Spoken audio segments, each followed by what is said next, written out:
para sa ating publiko, ito ay ating ginagawa upang ipakita na ang accountability ay nangyayari at hindi kami matitinag sa pagharap o pagsusuri sapagkat ang confidential funds ay public funds.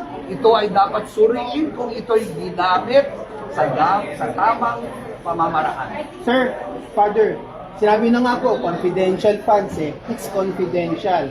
Why do you think the public should know about confidential funds where in fact it's confidential? Confidential funds is also public funds. When there is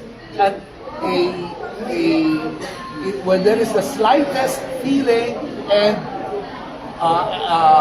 sabihin natin pagdududa na ito ay ginamit sa maling pamamaraan, then the confidence by nature is preceded by accountability.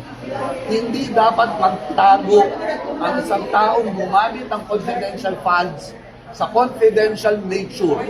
Accountability takes precedence before the confidential fund. Pero pa, sir, kasi Yung pare na nakasuot pare pa kanina, yung Father Flaviano Villanueva ng SVD. Anong nangyari sa iyo, Padre? Doon sa trilyong pisong nakawan, hindi ka galit? Sa gawa-gawa, kaso at issue laban kay BP Inday, naggagalit-galitan ka? Tama yung sinabi ng iyong patron.